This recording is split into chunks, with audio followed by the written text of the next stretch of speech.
What's going on, football fans? It's your boy Diggs Report back to with another video, and it's another roundtable joined by. I'm Sam. I'm a gift publisher from Inside the Black and Gold. How you guys doing, man? We're doing good. We're doing good, and I should have planned that better. That's my bad. Okay, so today what we're going to talk about is we're going to give a little more thoughts on how things are going with the name, image, likeness. We're going to talk about the shocking news of USC and UCLA joining the Big Ten. And then we're going to get into the 2023 quarterback class, the early thoughts, and is the class maybe getting a little overhyped right now? But we will discuss all that later. First things first, let's talk about NIL and really with what we're seeing right now, especially during the off season. I did not like seeing that. I mean, really what it's turning into right now is a little bit of a pay for play. I mean, Ahmed, you talked about that on your website. Wouldn't you agree? That's how a lot of teams are doing this. Yeah, I mean, I always tell people, I think this is the first time that the average fan, they're seeing money involved in this, and it's kind of been prevalent for so long. And I think NIL is just the implementation of NIL, and then two, the lack of consistent regulation around it. It's more on a state level rather than a federal level, and that just created pay for play. I mean, for these schools like Georgia, Ohio State. Ohio State. I mean, they can definitely do it, but Alabama is a lot of these SEC schools, LSU. They can make all kinds of promises and do all kinds of things, and it's not sustainable. I mean, Tennessee, they have all kinds of money to throw. It's so it is pretty wild. So it'll be interesting to see one, what kind of regulation comes into place these next couple of years, and then two, like a school like Tennessee, if they're throwing around millions of dollars and in a year or two, they're not seeing, the program kind of take that next step, what's going to be the fallout? Are these schools still going to pay crazy amounts of money for kids to sign if, they did it in years past and it's not yielding anything different? So it's pretty wild right now. Sam, what are your thoughts on this? I think wild is a good description for it. It's like the wild, wild west with there's no rules, no regulations seemingly. You have coaches fighting back and forth through various press conferences with Nick Saban and Jimbo Fisher at A&M about Texas A&M buying all of their players. And, Nick Saban just came out and said the players made $3 million last year or something like that, some crazy number coming out of Alabama. And not to say that these athletes don't deserve compensation for name, image, and likeness, but you brought up a great point with Tennessee. Like, these are millionaires who are throwing around money. Millionaires don't like losing money for something, for investments. So if these investments don't pan out, how does that kind of affect the landscape? Because I can't imagine that programs like Tennessee, who have a really good donor base, throwing around a lot of money and then performing as Tennessee has in the past several years. I can't imagine what that is going to look like in a couple of years when it kind of dries up because of a lack of performance. Because I can only imagine that schools like Tennessee they're not going to end up going 9-3, 10-2, 11-1, or whatever, throwing around a whole bunch of money and competing with the Alabamas and the Georgias just because they're throwing around money. Yeah, that's a great point. And one thing I really want to get into, and one thing that's really grinding my gears about this is, we're talking about this, and mainly we're talking about recruits. That's all well and fine. They haven't signed with anybody. They are free to basically discuss this with anyone. But when a school is talking to a player that is already enrolled and has played for another school that is still enrolled in that school, and they're talking to them about this, I feel like that's tampering. I mean, you can't do that in the NFL or any other sports league. So why should that be okay in college? I feel like that's something that needs to be cracked down right now. And I don't know how long it's going to be until then, but we've seen the after effects of this. We've seen it from a few players. None I'm going to name because I don't want to get in trouble. But I just think that's entirely what's the word I'm looking for? Oh, I had it and then I lost it. I think it's definitely inappropriate, especially for Yeah. schools. The school that pops up is Pitt, because they had some incidents with that. But like Pitt's in the ACC. That's a Power 5 school, and they compete year in year out for their division in the ACC. Mhm. So it's not like these players are going small group of 5 school that they don't get a lot of shine, and then schools are going out and be like, hey, this is a person, like essentially using group of 5 as minor leagues. Like Pitt's a Power 5 school.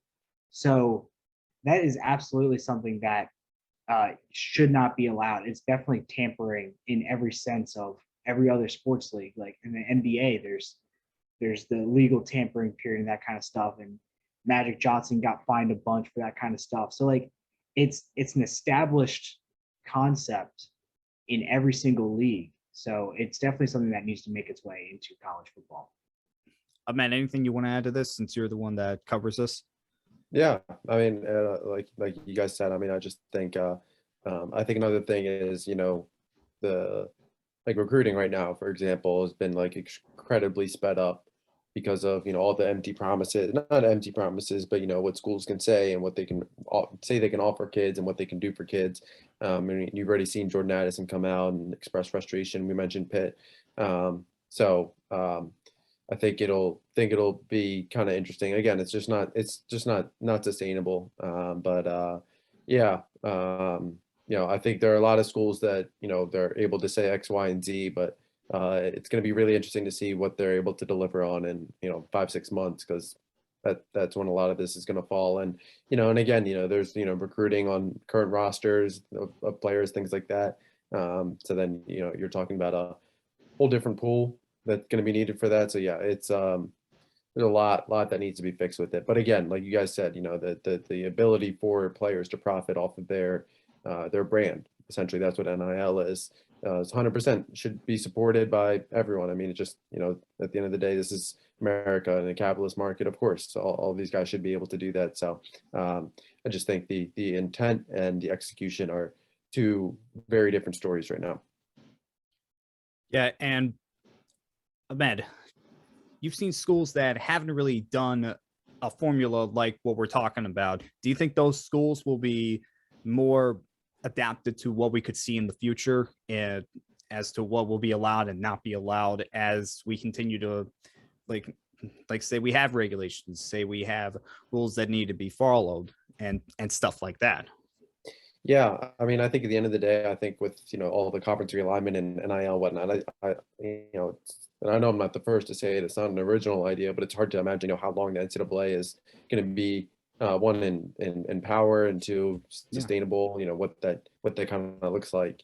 Yeah, just kind of seeing I guess how it works out. I mean, you'll always still hear about the dirty stuff. At the end of the day, it's from an accounting perspective, a lot of these schools will figure out a way to, bump something down way down the budget and make sure no one finds it, things like that. So I think at the end of the day, there just needs to be some overall oversight of it.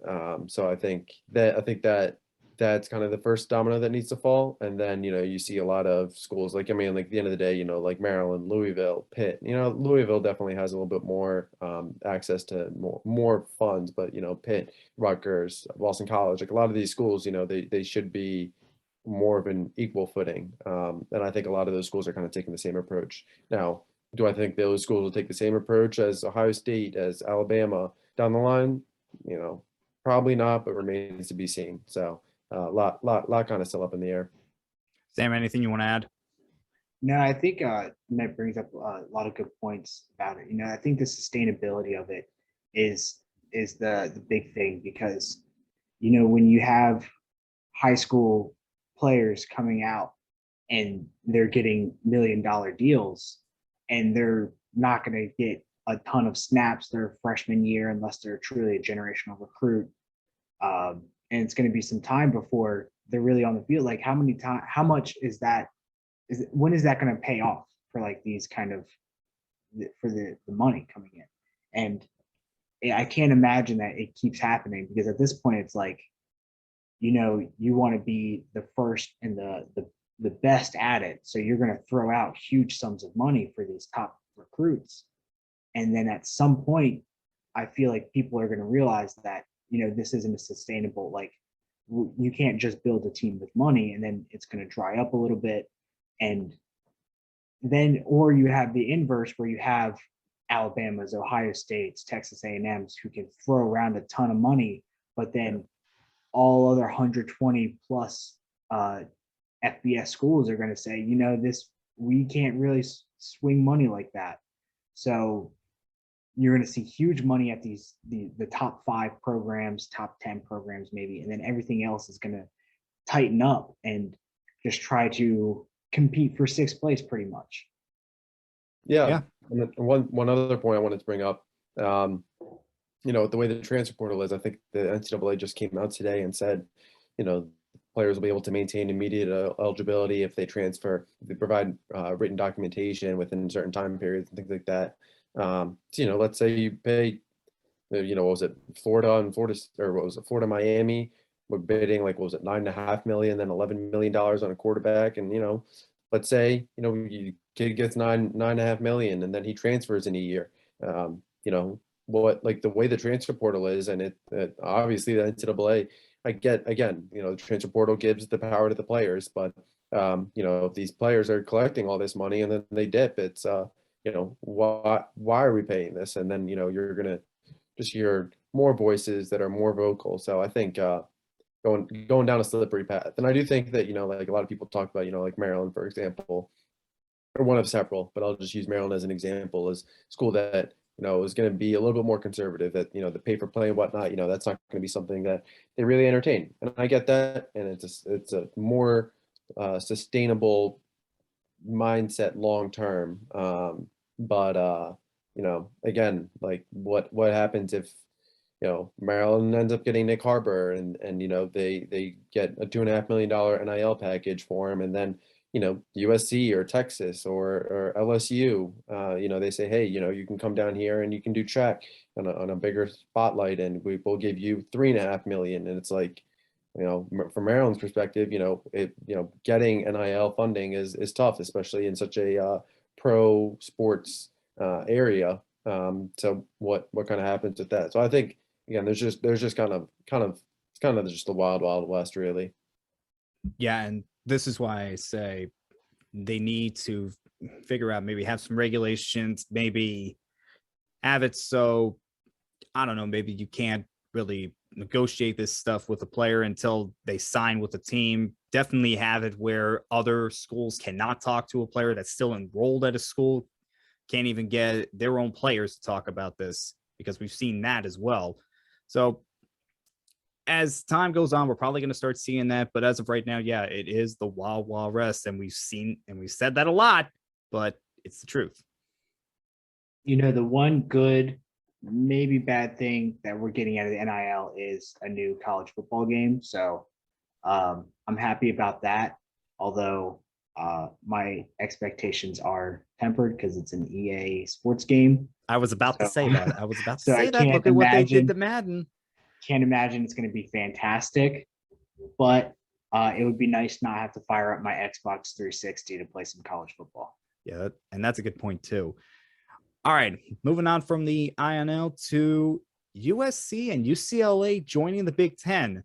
And I'm just going to start with this. Sam, Ahmed, when you first heard about this, what was your reaction?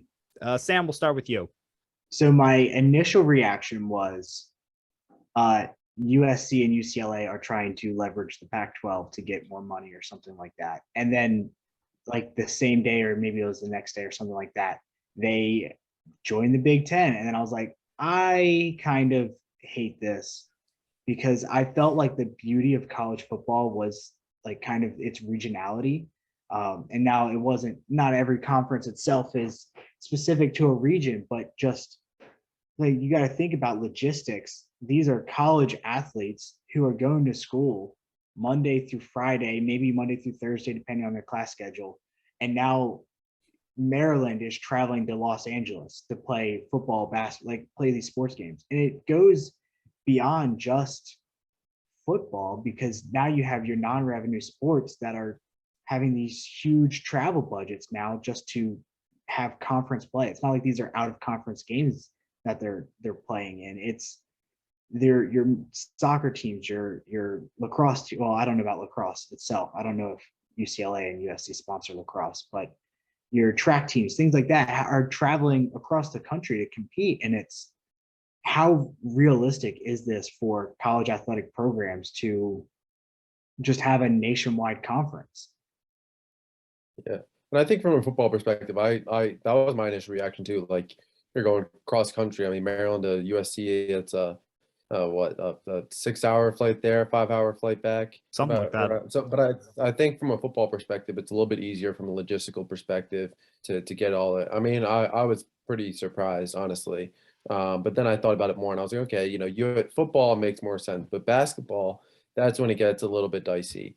And I think, Maryland being able to play UCLA, for example, I think that's a great sell. And I think I could definitely see that being like the intense matchup for years to come. Obviously, USC and UCLA they're just the first two in the second wave of conference realignment. Yeah, but I think, again, like I said, for basketball, for road trips, I mean, are you gonna ask a team to play, Maryland? Are they gonna go play at UCLA on Tuesday night at 10, 11 p.m. and then are they gonna host Nebraska at home? I think logistically, you just have to figure out, okay, road trips. Like, if they're going out west, they're gonna probably come back to the Midwest maybe 2-3 days later, and they'll have another road game, and then maybe they return home. Or if they go cross country, you give them 4 or 5 days. But I know another point about football is, with all the, and I think it's just kind of maybe a broader point in conference realignment as a whole, but what happens to non-conference games. But from a brand perspective, I mean, this helps a lot of these schools, kind of expand their footprint a little bit. I mean, Maryland, they don't really get too many kids out in California. I mean, they got Devin King and Nick Underwood years ago. He was at a JUCO. JC Jackson came from a JUCO out of Cali. But I think from a reputation perspective, it reinforces the Big Ten as maybe that second best conference behind the SEC. But yeah, I was pretty surprised. And yeah, like you mentioned, that news kind of broke, and then it was, I think, 12 hours later they announced the official move, and it was just like, holy smokes, this is moved very fast. But yeah, it'll be interesting to see, what kind of happens next. My first reaction when I saw this, I'm like, is this real, or is somebody just pulling people's legs on this? I just did not think this would ever happen. If you told me to list 15 teams that could possibly join the Big Ten, I would not have even said USC or UCLA. That's how shocked I was with this. But I mean, both of you make good points about this, and we're just gonna have to see if it works out. Now, Ahmed, the same asked the question: do USC and UCLA have lacrosse teams? Just curious. I don't believe they do. UCLA might, but I don't think so. Yeah, so it'll be kind of interesting. I mean, you see, Johns Hopkins was in the Big Ten for lacrosse, so yeah, maybe they'll divvy up memberships in that regard. But Sam also mentioned, from a non-rev perspective, these I don't know, I'm deviating a little bit, but they'll be able to get a bigger travel budget, and they'll be able to fly planes instead of have to take buses everywhere. This is just crazy, because you look at the most Western school that the Big Ten has right now, that's Nebraska. And I think that's like 5-6 states away from California. So you just think about how much distance that is going to be for these teams. And when we saw Maryland and Rutgers join the Big Ten back in 2014, it did make sense for them to do that. But this one, it just seems like it was out of left field, and you have to wonder how long this was in the works, because nobody saw this coming. I don't think anybody saw this coming. Yeah, and I think when you look at kind of how the dominoes have been falling, Texas and Oklahoma moving to the SEC, everyone, you can be like, oh, okay, that makes sense. They're Southern they're not necessarily Southeast anymore when you're in that kind of area and you're like regionality. Okay, it makes sense. These are big programs. Historically, they're good programs. And they're close enough. I mean, they're And close they're enough close to enough, those right? I mean, schools. A&M's already in the SEC. So it's not like it's anything new for the conference. So it made sense when those two teams decided to move out of the Big 12. But I mean, the Pac-12 itself it's not, it hasn't been a great conference as of recent. So I can understand why the schools would want to move out of the Pac-12, but I just assumed when they announced it, it was about trying to leverage the LA market in the Pac-12 to maybe try and get some more of the money from the TV deals into those programs. But then like instantly they join the Big Ten. And then you have to think about what does that mean for all of the other schools, because you know the ACC itself is, I feel, is in a similar position as the Big or as Pac-12, not necessarily anywhere near as bad, but there's programs who are probably looking to get a little bit more spotlight. And right now they can't leave the conference, but I can only imagine it wouldn't be that hard if schools wanted to leave. So what does that mean for the Big Ten, the SEC? Are these conferences going to want to sponsor more than 16 schools? Are they going to want to go 20, 24 schools? And then what does that mean for NCAA? You know, if you have two conferences that have 50 teams total in them, what kind of is the point of the NCAA when those are really going to be the only two conferences putting out quality teams? So it really, the dynamic of college football has really changed a lot. And you can only, like, it's a slippery slope to see what's going to happen from here and how it's going to evolve. Matt, anything you want to add? No, I think Sam kind of hit it right on the head right there, and I think, like you said, you know, what kind of happens next. But yeah, it's I think everyone kind of saw this eventually happening. You know, the timing, I think, is what really caught everyone off guard. But you know, I think we'll see that two, 3 conference model within the next 4 or 5 years. But I will say I was at the gym the night that USC and UCLA announced, and so Adrian Dantley, he plays at or he works out at my gym, and he played in the NBA back at like Isaiah Thomas, Bill Laimbeer, and all that. And I kind of joked with him, and I was like, AD, when I'm your age, man, I'm gonna have to explain to people, you know, what Maryland Duke was, and you know, that was a big ACC game, and you know, people are gonna say, what is the ACC? Maryland was in the ACC. You know, it's just wild, like, you know, kind of watching sports evolve over, really college sports evolve over the last 5-10 years. I mean, it's everything's driven by money now. It's you know, the sad reality. Now, let me ask you guys, besides probably Maryland, UCLA in basketball, and I will say Ohio State and USC in football, what matchup would intrigue you the most? I think just the style of play that you get from the Cali, the West Coast kind of Pac-12 offenses, where it's more of that spread option kind of offense, even though it's not necessarily what those programs are known for. But I mean, Lincoln Riley's at USC now, so you can only imagine what kind of offense he's going to run.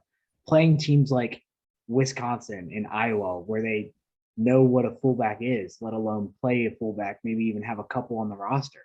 Like that kind of dynamic is going to be really interesting to see.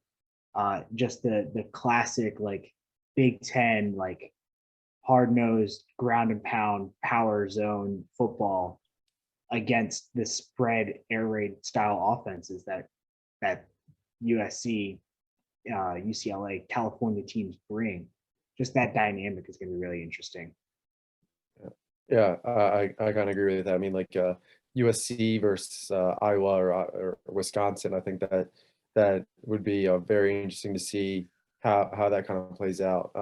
I do think on a basketball perspective, and again, you know, I'll circle back to Maryland, but I just think, you know, Maryland and UCLA, I think both of those, obviously UCLA was able to make that Final Four run, what was it, two tournaments ago?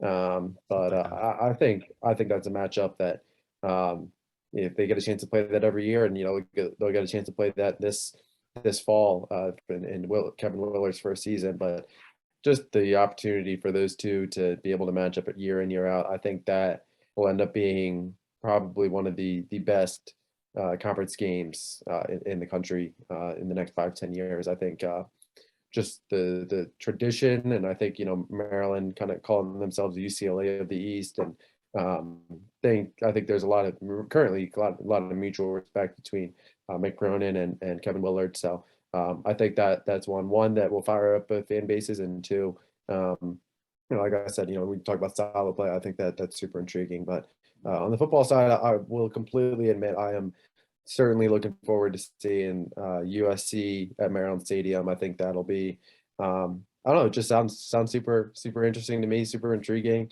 I think that'll be kind of fun matchup to cover the first time. Yeah. Yeah. What rivalries do we think we could see from this grow in the next 5-10 years after they join the Big Ten? I mean, obviously we could see a UCLA Maryland basketball rivalry. Definitely could see USC Ohio State rivalry if USC can compete with Ohio State. What more could we see? I mean, we could really, there's no Michigan in there, maybe. Huh? You could probably throw Michigan and USC in football. Yeah. And then maybe basketball, UCLA, Indiana. I think Indiana's another that kind of, I would say, kind of is closer to Maryland right now, where the tradition versus the recent results don't exactly match. I mean, Maryland's been able to at least get to the tournament a little bit, but I could see UCLA, Indiana kind of drawing some pretty cool storylines there and some excitement. So it'll be interesting to see. Yeah, I think when you have football, the one thing that pops in is the USC Ohio State. I think that's probably going to be interesting if USC can come back to form. I think Michigan State against those schools in terms of basketball, and Michigan State has a basketball program, so I can imagine something similar with Michigan State and UCLA. Michigan itself, their basketball program is quality team, so I think them just the whole dynamic of when we go back to football, just because the Rose Bowl was Big Ten, Pac-12, so just the idea of that just being a conference game now, like a Rose Bowl style game, I think that's an interesting thing to have now in the conference. Yeah, and really, I think what we can take away from this is it seems like it doesn't make sense travel-wise, but when you look at those teams, this could be very intriguing, and it could, probably raise the Big Ten higher than we probably think. And that's why they did it, the LA market itself, because that's what the Big Ten's been doing. That's why they added Maryland and Rutgers, right? It was for that DC market, for that New Jersey, New York market. So, I mean, it only makes sense that they would go after LA in terms of getting that new market within, because you can only do so much when you have Omaha, Nebraska, and you have Iowa market. Like there's not a ton there, but those are true programs to the conference. So the opportunity to add LA schools, I feel like, was a no-brainer for the conference. Once you remove the idea of these are college programs, just in general, the sports dynamic itself is a really interesting dynamic. Yeah, and I agree. And I think after I saw the USC, UCLA news, I think the Big Ten possessed, I think it was 5 of the top 7 TV markets. And a lot of people brought up Georgia Tech as a school that could join the Big Ten. And I think, culturally, academically, athletically, I think they're right. They can get there. But Georgia Tech makes a lot of sense because, again, the Atlanta market, getting that, I think that would be really big. And that's also kind of why, Notre Dame, you talk about that, the NBC rights. I think it sounds like, that will just get a little sticky, and obviously it's Notre Dame. So, they can go on their own time because it's Notre Dame. It's all like Sam said, it's all TV market based. And,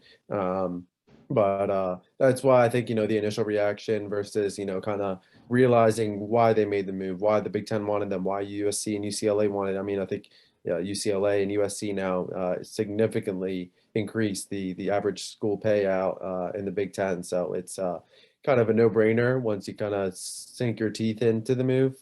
So it'll be interesting to see.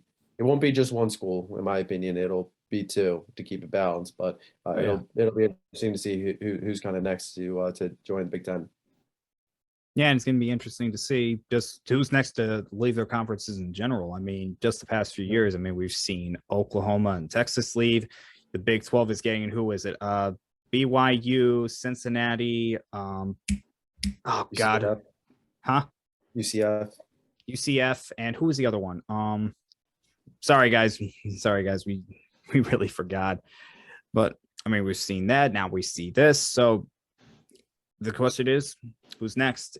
All right. And now we're going to move on to a question I really wanted to ask after I saw this. So I don't know why I was clicking on some 2023 early NFL mock drafts, and I saw 7 quarterbacks go in the first round. And I just said, oh my God, because we've never had more than 6 and we rarely have 5. So my question is, this quarterback class seems to be getting a lot of hype already. Do we think people are setting themselves up for failure? Do we think it's a little overhyped? And Sam, you and I were talking about this, so I'm going to let you go first. Yeah, just as a quick note, it's Houston joining the Big 12. Houston. So I think, is it overhyped? Yes. Is it fair to overhype a quarterback class? I also agree, yes. Oh, yeah. Because quarterback is the most exciting position coming out, doing all your mock drafts and things like that. It's always about the quarterbacks first. So I think it's fair for people to overhype. I think this class has a lot of intriguing guys who, if they have a good year, you can definitely see them going in the first round, going maybe even high in the first round. But it all depends on that hinge of if they have a good year. And how many times have we seen like, oh, this guy has traits. If he has a good year, he can be good. And then they don't have a good year. They don't pan out. I mean, there's a lot of quarterbacks who you see that and you're like, okay, I could see this one being really good. And then you see kind of their flaws within a full season as they kind of develop. And they're just not a first round quarterback. So 7, I think, is absolutely a ridiculous number. I think there's I think this is a better class than last year, top to bottom, but I don't think it's going to be a 6 quarterback, 5 quarterback in the first round kind of thing, unless some crazy stuff happens in college football. Yeah, and I kind of agree with that. I think CJ Stroud and Bryce Young are I They're 1 and 2. expect them to be, and I expect them to both be first round. I mean, I've seen a lot of hype around Will Levis, and now that I mentioned his name, I saw a video of him that he puts mayonnaise in his coffee, and oh my God alone needs to put him in day 3 category. I mean, that is just absolutely foul, absolutely foul. And that's a nice way of putting it. Yeah, I don't know what your stance is on cursing, but if I could drop an F-bomb or 2, I definitely would. Let's keep it PG. Let's keep it PG. I'm just or messing with you, PG-13. man. But yeah, I think do we actually see 7, 6? No, I don't think so. I mean, I think this time last year, I mean, Sam Howell, he was kind of on that cusp of day 1, or excuse me, round 1, round 2. Malik Willis, everyone kind of begged him to be first round pick come draft time, and he falls to day 3. So I think or excuse me, he fell day 2, round 3. So yeah, I think it is that in that regard it's overhyped. I do think that Bryce Young and CJ Stroud, I mean, they feel like very strong candidates. Anthony Richardson down in Florida, he's another guy. Talia, he's kind of getting a little bit more hype. Tanner McKee from Stanford. So I do think there's some good guys, but just don't know if I see that many. Anthony Richardson kind of scares me a little bit because this is a guy that's only had 1 start in his college career, and they're putting him as a first round pick. I've seen him go top 10, and I think you might be setting yourselves up for failure because we don't know how he's going to be during a full college season. I mean, this reminds me of last year, all the hype around DJ Ungule, and I know I pronounced that wrong, but remember, he had all that hype. He was probably he was the top quarterback in his class over Bryce Young, or Bryce Young was number 1, he was number 2. I can't remember, but all the hype, huh? What'd you say, Matt? I just said I think so. Yeah, and look what happened. I mean, he struggled all year long. Didn't he get benched at 1.2? I'm not sure if he got benched, but I know there's a lot of speculation about how this season goes. If he starts off slow again, things like Yeah. that Clemson has some guys behind him that they can pull up and put him on the bench. But I mean, coming from that top prospect into the disappointing season, I mean, that's kind of exactly what you see every year. I mean, there's always guys who Yeah. disappoint, and they're like, oh, this guy's going to be first overall pick, and then they have a bad season and they get benched, and then you don't hear about him again. Another guy that comes to mind is Spencer Rattler. Look what happened with him. He got benched, and I even saw him in the first round. Same thing with DJ. It's like, did you not watch the season? Yeah, I'm very skeptical of Spencer Rattler, and it's I think on the field, I think he has some traits, but I think he has some room to grow, and then off the field as well. I mean, just from a leadership perspective, especially going to the NFL, is he going to be able to command a locker room? I don't know. I mean, Phil Jerkovich, I think that's another guy from Boston College. I saw him. I'd probably give him some more consideration. Devin Leary, I remember covering him out of high school. It's always cool to see guys that kind of get a chance to watch grow up like that. Yeah, he's got a really good arm, but what can he do? So definitely bearish on Rattler's prospects as things stand, but we'll see what South Carolina is able to do with them. Yeah, and I was about to mention a few more guys, and Phil was definitely one of them. I saw Cunningham from Louisville. I definitely saw Levi's from Kentucky, Tyler Van Dyke from Miami, and I think a few others. I mean, I saw at least 10 different quarterbacks as a first round pick in several mock drafts. So I don't think anybody's got a clear idea of who's going to be a first round pick besides Bryce Young and CJ Stroud. I mean, to me, CJ Stroud may be the best pure thrower I've ever seen out of Ohio State. And I don't think I'm exaggerating on that. So I definitely feel like he definitely has the top 5 quality to me. Bryce Young, you could say, oh, he's a little shorter than what you want to see. Well, so was Kyler Murray. Look what's happened with him. So was Russell Wilson. Look what's going on with him. I know we want to say Baker Mayfield has been a disappointment, but when Baker Mayfield's on, he's been on, and his height has nothing to do with it. So I think has definitely been over-exaggerated throughout the years. And I think we're finally starting to see if a guy's a good quarterback, it doesn't matter what his size is. Yeah, I think that's definitely what we're seeing, especially about Bryce Young, about Kyler Murray, the comparison. I mean, Kyler Murray just got paid today. Was it $240 for 5 years or something like that? So he's only an inch or two taller than I am. And I mean, I had no shot of sniffing college football. So the height thing, like NFL scouts and teams are seemingly not to care about that a lot. Oh, yeah. And I mean, Bryce Young, he does an excellent job of, being able to hit windows from the pocket. Like, he's a good pocket passer, even though he's 6 foot. So, yeah. I mean, he doesn't have any trouble with his height playing. So his height's not an issue because he can still make throws in the middle of the field, get it to the outside, all that kind of stuff. He's super athletic. So Bryce Young and CJ Stroud are definitely, those are the two guys that I'm like, yeah, those guys are going to be first round picks unless something catastrophic happens with their season.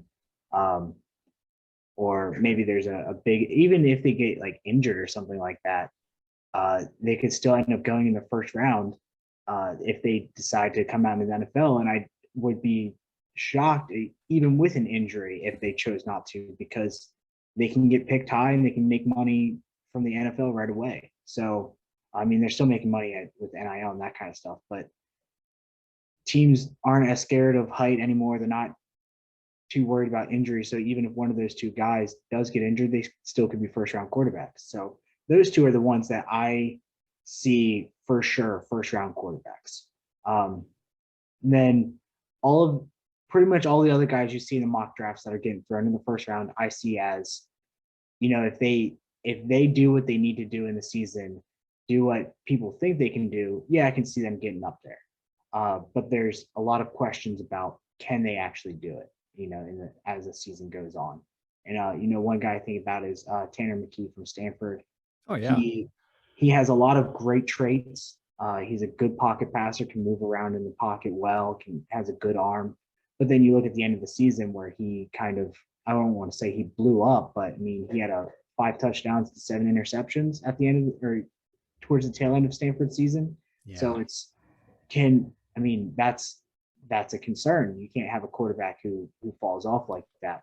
And you're definitely not taking a quarterback like that in the first round. So how does he do this season? So just because he has all the traits, can he improve on that and prove a full season worth of quality play? And then, yeah, he's a guy who could go into the first round. Yeah, and it's a good point of what you mentioned that, I mean, scouts and GMs, they're not looking at mock drafts from this. This is more the fans. And sometimes you just got to think, well, what a GM really think? What does the GM really think about these quarterbacks? And that's the question that you have to think about when you look at these, because these are media outlets doing this. They're not really taking into account that part of it. Ahmed, anything you want to add? I think you guys hit the nail on the head. I mean, like we said, CJ Stroud, Bryce Young, kind of definitely guys that I see kind of going in that top 10. But outside of that, I think it's a lot of ability for these guys to be able to separate themselves. So it'll be interesting to see, one, how it shakes out, and then two, who Washington drafts next year. It's also going to be interesting who really needs a quarterback, because people are throwing Houston out there, they're throwing the Giants out there, and there's always going to be that surprise team that you didn't think needed a quarterback at the start of this year, that at the end of the year you go, oh wow, this team really needs a quarterback. So you have to take all of that into consideration. And who do you guys think is the quarterback that could surprise a lot of people this offseason and really raise their stock to where maybe they're not a first round, but at least a second round pick? And one guy I would throw out there is Cunningham from Louisville. I think from what I've seen, if he can really keep improving, he could definitely rise up draft boards. That's somebody I would definitely keep an eye on. Cunningham from Louisville. Sam? I think my guy would be Will Levis. Oh yeah. His decision making, he threw 12 interceptions, puts mayo in his coffee. His decision making is iffy. But he's one of those guys, he came from Penn State, and I didn't see a ton of him when he was at Penn State, but I saw, kind of this usage of Taysom Hill light at Penn State, and then he goes to Kentucky and he's playing a more pro-style offense. So just his adaptation to that kind of game, as he grows, I know he has a different offensive coordinator this year, but it's still a similar offense. So does he continue to develop into a pro-style quarterback? And if he builds on his year last year and plays really well, then he's a guy who I feel like could really shoot up some draft boards. He's already one of the higher rated guys, but I think he definitely could fall within that surefire, round 1 pick if he continues to build on what he did last year. Ben, who's your pick? Yeah. If it has to go in the first round, I'm not sure I have a guy, but I'll actually. It doesn't have to be first round, just a guy that could rise up draft boards. I actually think Talia has a pretty good chance, because I've seen Pro Football Focus has talked about him being is he the most underrated, and you kind of look at his supporting cast. The run game should be a little bit better. He has all 5 offensive linemen returning. So I think if he's able to show, and again, I think he was able to show more consistency last year. Was kind of got derailed at the Iowa game, and everybody at Maryland got derailed at that game after Demus's injury. You have to think about what that game would have been like had Demus not gotten hurt. Exactly. They were shell shocked 100%. And Loxley's talked about just the emotional aspect of him kind of taking that next step. That's where he needs to grow. But if he's able to show that, I think he the pocket passer that can extend plays and make plays with his legs.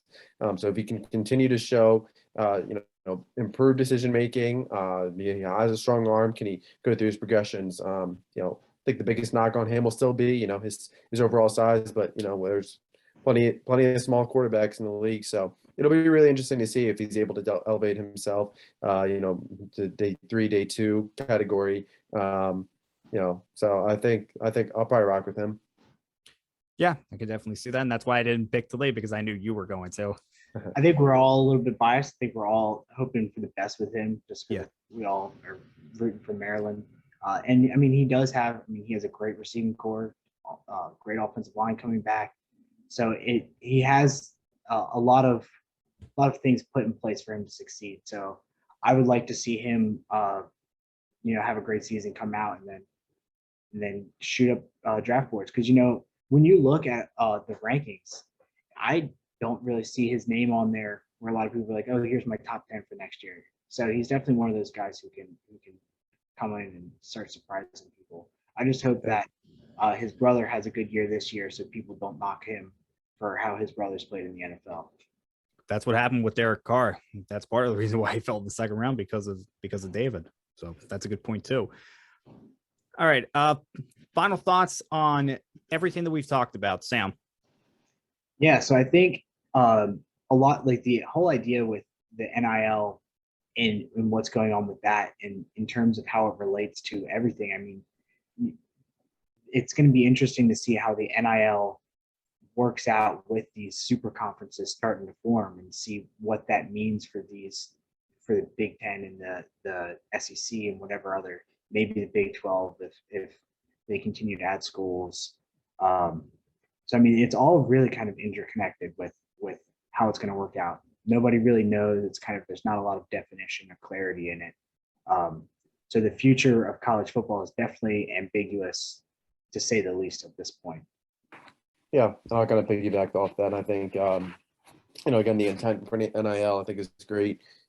Just the execution and how it was rolled out, and lack of just overall oversight is just not been good.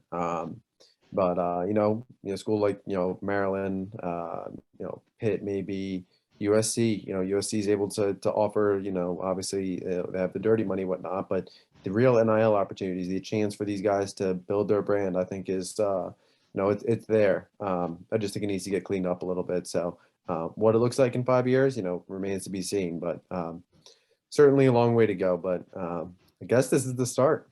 It is the start. All right. That is it for our roundtable discussion today. As always, I'm Dick's Report. That's Sam. That's Ahmed. And I will see you guys next time.